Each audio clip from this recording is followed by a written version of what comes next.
Good morning. How is everybody this morning? It's bright and early. No migraine today. Awesome.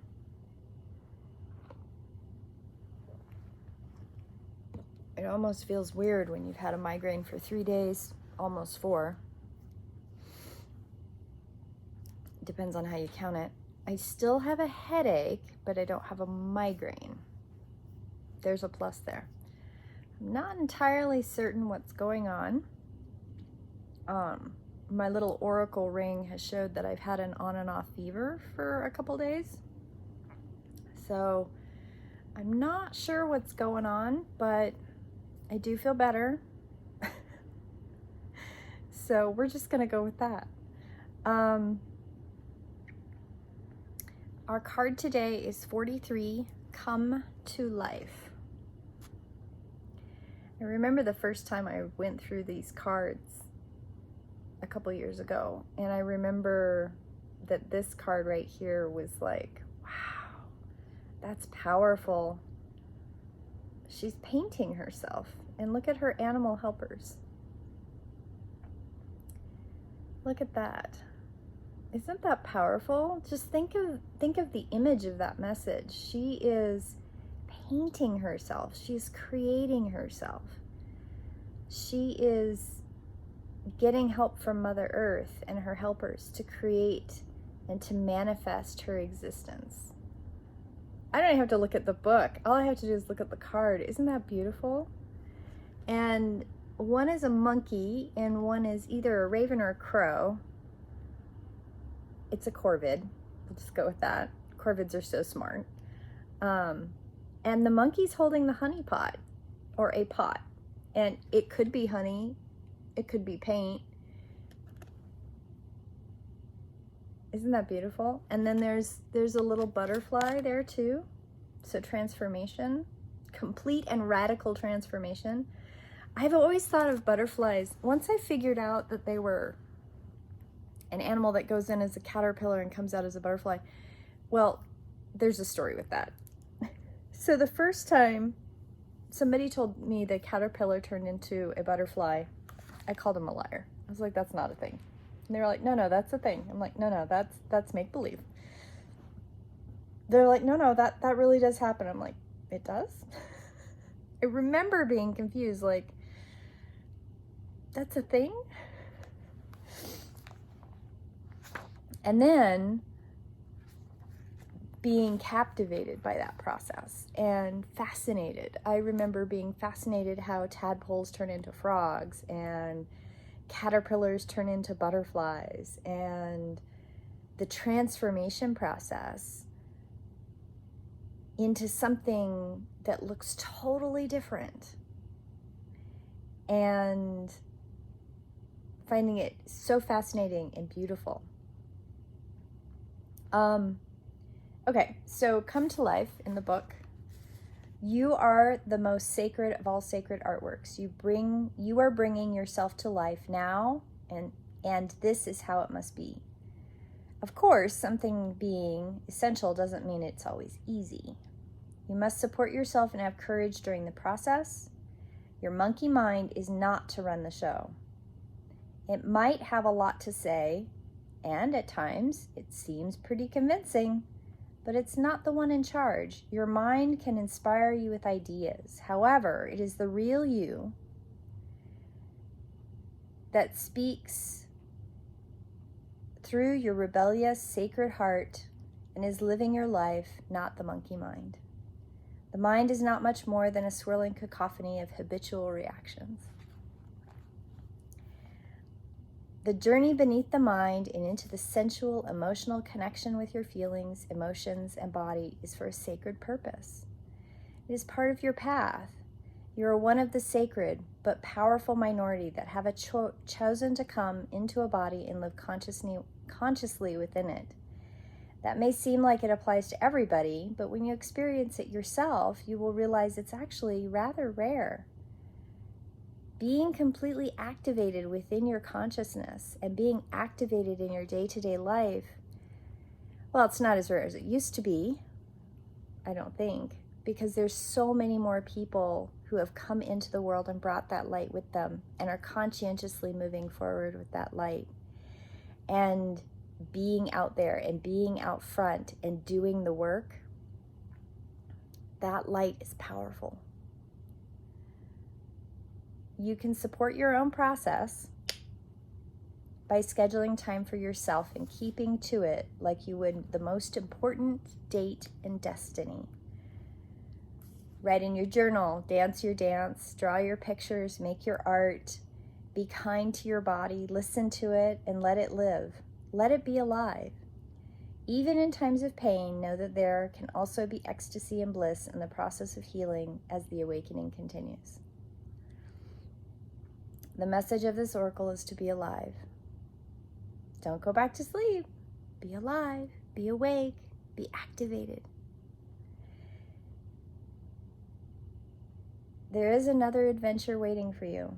You need a deeper connection to your own instincts, body and feelings and intuition so that you can receive something new and you can trust it. Embrace it and it will embrace you.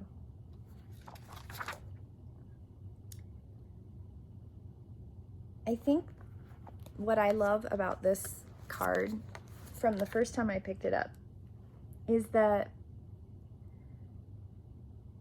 the animal companions that are with her, right? Mother Earth helps us. We don't come here alone. We have our guides.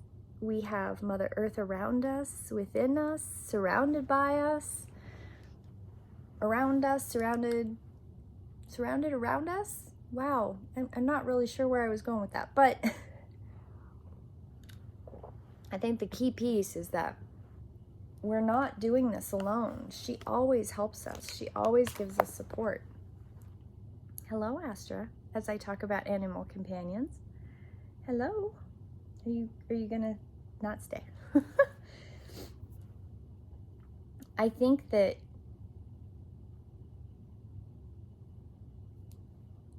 every time I draw that card, it reminds me that I'm not doing it alone. And that the creative process, the creative part of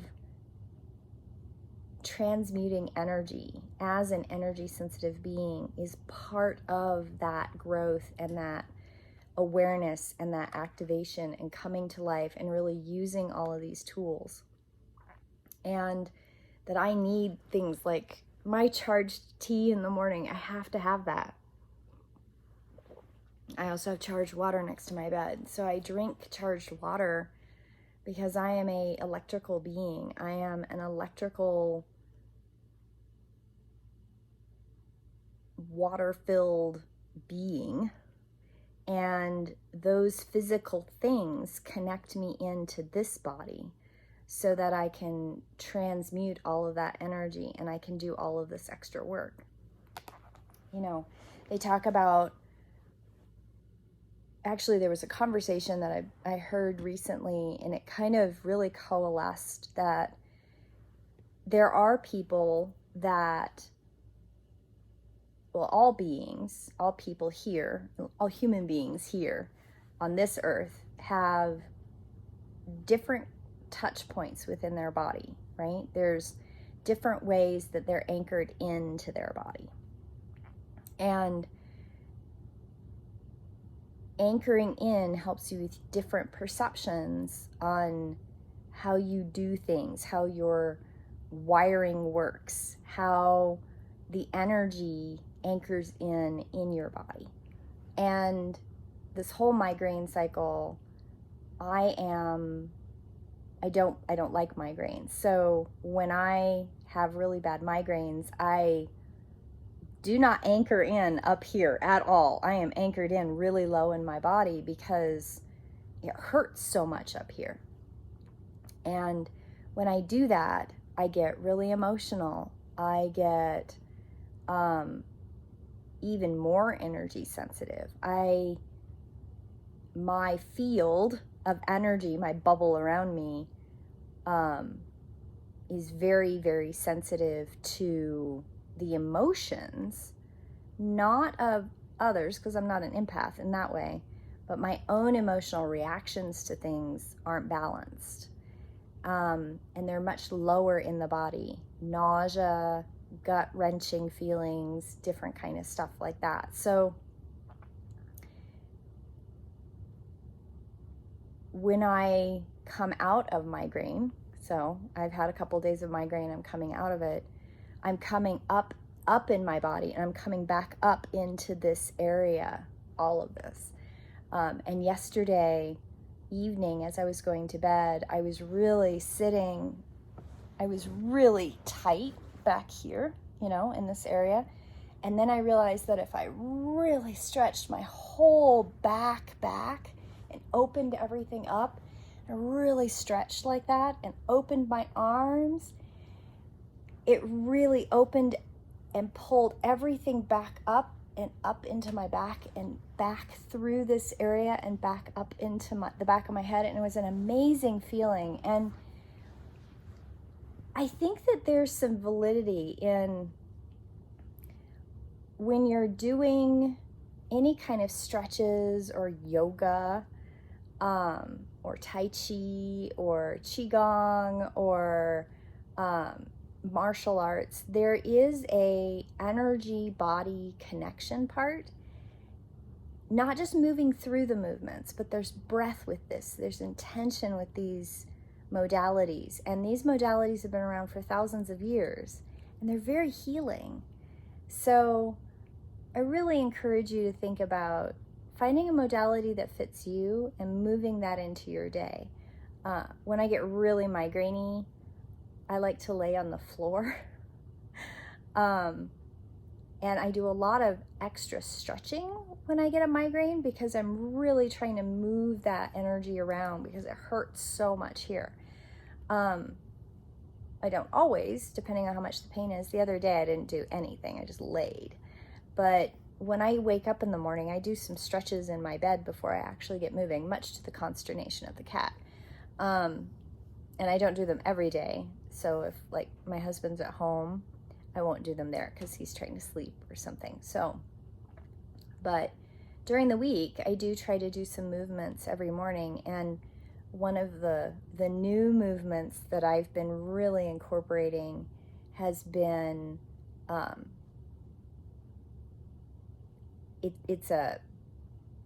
sit up and then I open everything in my chest. I open everything up.